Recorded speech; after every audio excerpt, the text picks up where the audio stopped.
I realized that the only ones participating in the discourse of pornography are men. Chauvinistic men, narrow-minded men, men with little sexual intelligence. People who watch pornography hold views of women as more equal to men than people who do not watch pornography, and are no less likely to describe themselves as feminists, according to the results of a study published by the Journal of Sex Research. Hello, ladies and gentlemen, brothers and sisters, friends and comrades. I am the anti-feminist. At the beginning of this video, you saw a woman named Erica Lust. Now, Erica Lust is somebody who's doing this TED Talk. She's also a filmmaker from Sweden and a self-proclaimed feminist. Now, as you saw in the beginning of the talk, she says that, well, porn is just run by a bunch of old misogynistic, chauvinistic, and small-minded men. Which, I love how when somebody's trying to get their point across and they're a feminist, the best way for them to do it is just an ad hominem or a straw man. It's usually one of those two. I'm going to attack you personally, or I'm just going to create a fictional you, and I'm going to just attack that and destroy that instead. So what made me pull up this video? Why did I want to listen to this Swedish harpy? Why did I want to listen to her talk about porn? Well, it's because on Reddit recently there was an article posted about people who watch pornography and the fact that the people who watch pornography hold views of women as more equal to men than people who don't. Now, this is something that feminists have been saying the exact opposite of for a very, very, very long time. As far as I'd be willing to wager that as long as feminism and pornography have coexisted, that has always been the case. I was originally going to just find a bunch of video clips and put them together, but that takes so much time. And in fact, a lot of my videos, I really wanted to do that, where I'm talking about a subject and I want to find a whole bunch of clips of feminists talking about that subject, but it's just very difficult because I have to listen to all these talks. Anyways, going to go ahead and blow past that. The easiest thing for me to do is just list some wonderful quotes from feminists about pornography. Let's get started. A woman reading Playboy feels a little like a Jew reading a Nazi manual. Gloria Steinem. People who believe that porn is liberating for women, idiotic, but there are women like this, should call themselves pornists or some other word. They are not feminists. Period. Krista Matthews. Pornography is the theory and rape is the practice. Robin Morgan. When pornography is normal, a whole population of men is primed to dehumanize women and to enjoy inflicting assault sexually. Pornography is the perfect preparation, motivator, and instruction manual in one for sexual atrocities. Catherine McKinnon. Okay, so I think everybody gets the point. I could have used a lot more examples, but instead of going on and finding YouTubers and stuff like that, I wanted to just find academic feminists. People like Gloria Steinem, who, if you talk to just about any feminist and mention her, I don't think they would say, oh, that's an extremist, or that's a crazy person. Because Gloria Steinem, she's like the fucking poster child for feminism, and she has been. She's probably the most famous feminist ever, if not the most famous feminist who's alive. So I specifically used those examples to try to make sure that you can't squeeze yourself out of, oh, well, they're not real feminists. Yeah, any person who calls himself a feminist is a real feminist because the definition is so fucking flexible, you can make it fit pretty much anything and everyone. If you have a cat, you could technically call your cat a feminist, especially if it's a female and it's too proud to change its own litter box. But I digress. So I wanted to make sure I put good sources in here. And I definitely did, because I fucking rock. The whole point of this is that feminists for a very long time have been saying that pornography is bad. And not just that it's bad, but that it increases rape and sexual assault, and I mean, you saw some of the things in those quotes. So that's one problem. Another problem is the fact that feminists who are starting to realize that they're losing the argument to the point where they can't win and they cannot make the appeal to emotion anymore. They can't just say, oh, well, don't you understand how it makes us feel? Okay, well, no, because it's been shown that what you've been scaring people about all these years, the same way Republicans have been scaring people about drugs, it's not true. It's based on paranoia, and that's it. Paranoia and misinformation. Now, you would think feminists would embrace the fact that pornography is good for society as far as we can tell. But instead, what they're trying to do is get themselves and their sticky little feminist fingers into pornography so that they can change it to what they want.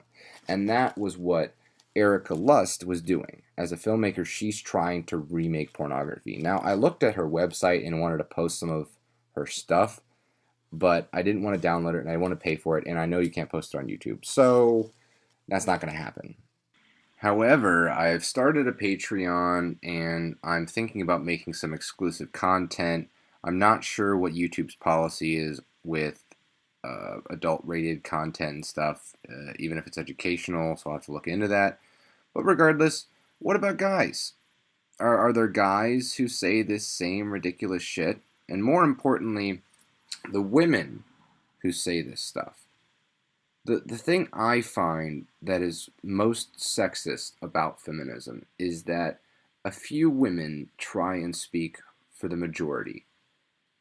And every once in a while you'll get somebody who's being sarcastic when I'm talking to them about the fact that I'm against feminism. And they'll do this very sarcastic, condescending, oh, well, you wouldn't want women to worry their pretty little head about it. Kind of that kind of talk. And to me, that's exactly what feminism is. Oh, you want to watch porn? Oh, you see, you're being warped by men to think that's what you want. You don't really want hard porn. You don't really want to try anal. Yeah, that's just something that men have convinced you that you want to do. It treats women like they're mindless idiots. And it tells them that we know what's best for you, and if you don't do it, then not only are you wrong, but you're a possible enemy. And that's something I'll touch on in future videos. So back to what I was saying. Are there men who talk about this stuff? Well, yes, there are. And there are fortunately very few of them. I'm about to show you somebody named Ran Gavrieli, I believe his name is. And I'll eventually probably do another video talking about him, because I think that his talk is interesting. I don't know too much about if he calls himself a feminist. I'm guessing based on what you're about to see, he probably does, because I don't know any self-respecting man who would ever say what he's about to say. But in the future, I definitely want to do more of these ridiculous TEDx talks, because this upcoming clip is also from a TEDx talk, and I really want to just fucking dissect them, because there's so many of these that I'm thinking about just hosting my own, because apparently you can be a baboon with a stick up its ass coughing up yogurt and you can still make one of these things. So let's move on to Ran Gavrieli. Porn as a genre, it's not about erotica or healthy sexual communication. It is all about male domination of women, subordinance of women, not only as a sexual practice, as a way of being, as a genderial hierarchy in this world. Like, if we would ask porn, if we were to ask porn, how does it define something as sexual? What qualifies, what defines something as sexual? Porn would laugh in our face. What defines sexual? Whatever men find arousing. Men find it arousing to choke a woman, to have brutal sex without one touch, hug, kiss, tender caress. Well, then it is sexual. It arouses men to see a woman or a child cry. It is sexual. It arouses men to rape a woman. Well, then it is sexual. So yeah, you're gonna have those weird nutbags out there who most likely are trying to do the best thing and probably have great intentions at heart, but have been warped by the media and feminists to think that just for having some sexual urges, you're a rapist or a piece of shit. And as you could hear him say, he really thinks that that pornography and male sexual gratification is derived from the suffering of women, or basically the subjugation of women. And it's no wonder men are just getting sick and tired of dating. We're seen by the majority of society as rapists and murderers and thieves. It's the whole Black Lives Matter thing should be men's lives matter, because at this point men are just basically waste. They're nothing more than waste to most people. So the article that I brought up at the beginning of this video, I'll go ahead and go over real quick. The role in the study, which was done from 1975 to 2011, and they studied 28,000 people, more than that actually, in the U.S. population. They basically asked them a bunch of different questions, and in the end, 23% of Americans told researchers that they viewed pornography in the last year, which we all know the rest were lying. Both male and female pornography viewers had better attitudes towards women working outside the home and were more supportive of abortion rights in comparison with those who had not watched pornography. In addition, male pornography viewers had more positive attitudes about women holding positions of political power in comparison with male non-viewers. There were no differences between pornography viewers and non-viewers in terms of either feminist identification or attitudes towards traditional family gender roles. Authors of the study conclude that their data contradicts claims based on radical feminist theory that pornography use contributes to negative views of women. Rather than being prone to viewing women as subordinate or inferior to men, people who had viewed pornography saw them as more empowered in both political and at the workplace. So basically, I think it's part of human nature for sex. Oh, I don't think that it is. And when you suppress that side of you and you have those urges will turn into anger. You want something and you're not supposed to have it, but you want it.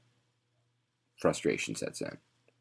And usually the people who have these views are feminists or uneducated country bumpkins or people who are overly religious. And those are, the majority of the people who hold these views. So instead of feminists trying to figure out, what is it that we can do? What is it that we can do to try to get people to watch different kinds of pornography? Or let's get more pornography tailored to women. They attack the entire industry and say that it revolves around misogyny. And what do we find out? It's exactly the opposite. It's getting to the point where feminism is a lot like Christianity or other religions, where when they were able to explain everything, when they were able to explain how the sun rises and sets, and how they were able to explain how the stars are in the sky and how they're hanging above our head and where we go when we die, and all those questions were able to be answered because we didn't know. And the easiest thing for us to do was make assumptions out of fear, because you could either do nothing or you could make an assumption, and it's usually based out of fear, because in that period of our growth as a species, we were stupid and pretty much defenseless. So being afraid of things that we didn't know about was a very good way to keep ourselves alive. Nowadays, we have a lot of different things we can do to keep ourselves safe, from doors to guns to knives to just basic self-defense. So we don't live in the same kind of environment as we used to live in, but our bodies don't always remember that. And I really want to do a talk on just basic how we got here, and just kind of like a sex education, because I feel like what feminists need almost more than anything is a sex education class on men, because it seems like they don't give a shit. how men work. I know a lot of the jokes will be about men not knowing how women's bodies work, and I think that's accurate to a certain degree, but I think it's not mentioned as often and as seriously how little women are educated or how little they care about what's going on in men's heads. They'd much rather figure it out on their own and assume that they know the answer.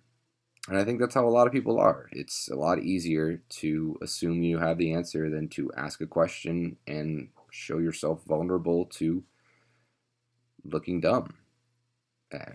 I think you can never ask too many questions, and I don't think there's such a thing as a stupid question. But then again, I've talked to a lot of feminists, and well, they don't really ask questions. They kind of just make statements.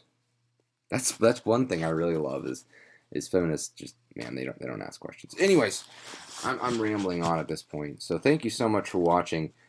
I'll leave you all with this. The reason feminism is becoming such a destructive force is because there's nothing more dangerous than a confident, stupid person or a confident, ignorant person. And feminism is so reliant on ignorance, because if you educate yourselves on the issues that they talk about, then you will realize that the main issues they are fighting for in the developed Western world are frivolous. And it's very upsetting to realize that. And it's very upsetting to realize that because it lets you know that these people who allow themselves to embrace this victimhood, because maybe they don't feel accepted anywhere else, they embrace this victimhood and they give up all accountability and self-reflection and objectivity. Because in order to maintain their worldview, they have to live in an echo chamber, and they have to distance themselves from anything that would allow them to think differently. Because cognitive dissonance at some point kicks in, and they cannot allow themselves to question what they believe. Because what they believe is so strongly tied to who they've allowed themselves to become. Their victimhood is eventually tied directly to who they are as a person, and they cannot separate the two. So what do feminists do? Do they look for more objectivity? Do they ask people with differing views what they think so that they can question what they believe? No. What they do is they make assumptions, and then they quickly lash out, and they will do anything they can to avoid responsibility.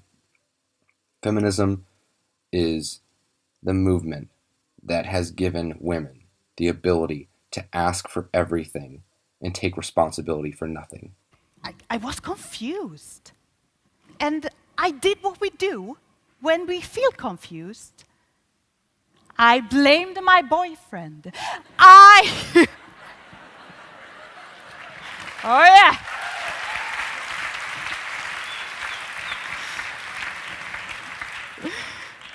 I blamed men.